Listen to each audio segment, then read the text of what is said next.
Assalamualaikum warahmatullahi taala wabarakatuh. Kami dari kelompok 1 yang beranggotakan 3 orang, yaitu Al-Fadilah Siti Aulia, Alis Farida, dan Anggi Amelia. Di sini kami akan membahas tentang klasifikasi media pembelajaran PAI dan contoh media pembelajaran PAI. Yang pertama adalah pengertian klasifikasi media pembelajaran PAI. Klasifikasi mempunyai arti pengelompokan, sedangkan media merupakan alat atau bahan.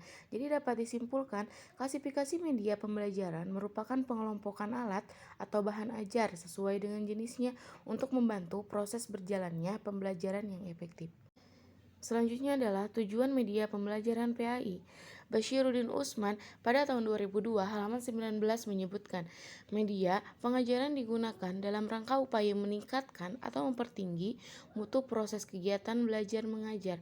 Meningkatkan mutu proses kegiatan belajar mengajar menjadi tujuan dari penggunaan media pembelajaran. Tujuan penggunaan media pembelajaran pendidikan agama Islam adalah sebagai alat bantu pembelajaran, yaitu mempermudah proses pembelajaran, meningkatkan efisiensi pembelajaran, menjaga relevansi materi dengan tujuan pembelajaran, dan membantu konsentrasi siswa. Di sini saya akan menjelaskan fungsi dan manfaat media pembelajaran PAI. Fungsi media pembelajaran pendidikan agama Islam antara lain memperlancar interaksi antara guru dan siswa, serta perangsang pembelajaran. Media pembelajaran pendidikan agama Islam sangat bermanfaat dalam proses belajar mengajar. Berapa manfaat tersebut antara lain: penyeragaman penyampaian materi lebih jelas dan menarik, pembelajaran lebih interaktif, efisiensi waktu dan tenaga, meningkatkan kualitas hasil pembelajaran. Pembelajaran dapat dilakukan kapanpun dan dimanapun, menumbuhkan sikap positif dalam belajar, pembelajaran lebih bervariasi, dan siswa lebih banyak melakukan kegiatan belajar. Yang selanjutnya yaitu ciri-ciri media pembelajaran PAI. Gazilak dan Eli sebagaimana dikutip oleh Arsyad mengemukakan 3 ciri media, yaitu ciri fikasif, ciri manipulatif, dan ciri distributif.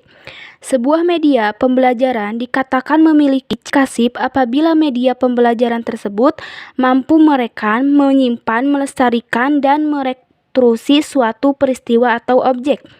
Media pembelajaran dikatakan memiliki ciri manipulatif apabila media pembelajaran tersebut mampu mentransformasi suatu kejadian atau objek.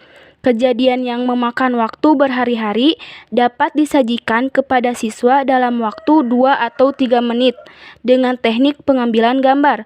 Media pembelajaran dikatakan memiliki ciri distributif apabila suatu objek atau kejadian mampu ditransformasi melalui ruang dan secara bersamaan kejadian tersebut disajikan kepada sejumlah besar siswa dengan stimulus pengalaman yang relatif sama mengenai kejadian tersebut. Baik, di sini saya akan menjelaskan tentang jenis dan contoh media pembelajaran PAI. Media pembelajaran pendidikan agama Islam dapat dikelompokkan menjadi beberapa jenis, yaitu 1. Media bersifat benda. Contohnya seperti media visual, seperti grafik, diagram, bagan, dan poster dan komik. 2. Audio. Audio seperti radio dan laboratorium. 3. Physical media seperti infocus. 4.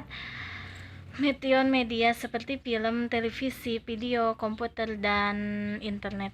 2. Media yang bersifat bukan benda. Media yang bersifat bukan benda meliputi keteladanan, perintah atau larangan, dan pelajaran atau hukuman. Di sini saya akan menjelaskan tentang pemilihan media pembelajaran PAI. Untuk ketentuan yang tepat, guru PAI harus memperhatikan beberapa hal yang berkaitan dengan pemilihan media, antara lain: 1. Kesesuaian media dengan tujuan pembelajaran. 2. Kesesuaian media dengan tingkah laku kemampuan siswa. 3. Ketersediaan sumber pembelajaran dan ketersediaan dana dan biaya. 4. Kesesuaian media dan teknik yang dipakai. Pemilihan media pembelajaran pendidikan agama Islam harus memperhatikan tujuan pembelajaran,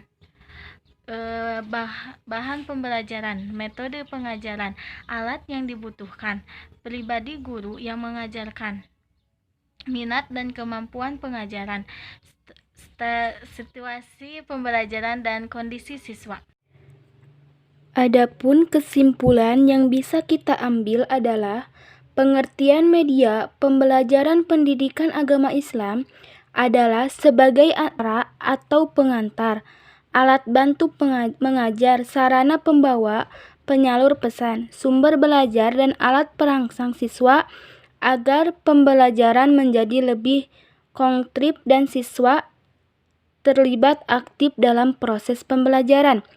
Dengan kata lain, media pembelajaran adalah segala sesuatu yang digunakan untuk menyalurkan pesan serta dapat merangsang pikiran, perasaan, perhatian, dan kemauan siswa sehingga dapat mendorong proses belajar dan efektif dan efisien. Tujuan penggunaan media pembelajaran pendidikan agama Islam adalah sebagai alat bantu pembelajaran, yaitu mempermudah proses pembelajaran, meningkatkan efisiensi pembelajaran, menjaga relawan materi dan tujuan pembelajaran, dan membantu konsentrasi siswa. Fungsi media pembelajaran pendidikan agama Islam antara lain memperlancar interaksi antara guru dan siswa serta perangsang pembelajaran. Manfaat media pembelajaran antara lain penyeragaman penyampaian materi lebih jelas dan menarik, pembelajaran lebih interaktif, efisien waktu dan tenaga, meningkatkan kualitas hasil pembelajaran dapat dilakukan kapanpun dan dimanapun, menumbuhkan sikap positif dalam belajar, pembelajaran lebih bervariasi dan siswa lebih banyak melakukan kegiatan belajar. Ciri-ciri media pembelajaran adalah ciri fiksatif, ciri manipulatif, dan ciri distributif. Media pembelajaran pendidikan agama Islam dapat dikelompokkan menjadi beberapa jenis, yaitu media bersifat benda dan media bersifat bukan benda. Media bersifat benda antara lain media visual, media audial, projectile media, dan project mention media. Media bersifat bukan benda berupa keteladanan, perintah atau larangan, dan ganjaran atau hukum.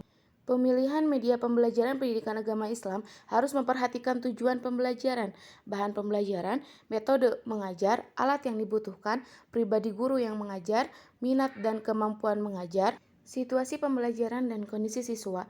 Keberhasilan menggunakan media pembelajaran pendidikan agama Islam tergantung pada isi pesan, cara penjelasan pesan, dan karakteristik penerimaan pesan. Sekian materi yang dapat kita sampaikan. Wabillahi taufiq wal hidayah. Wassalamualaikum warahmatullahi wabarakatuh.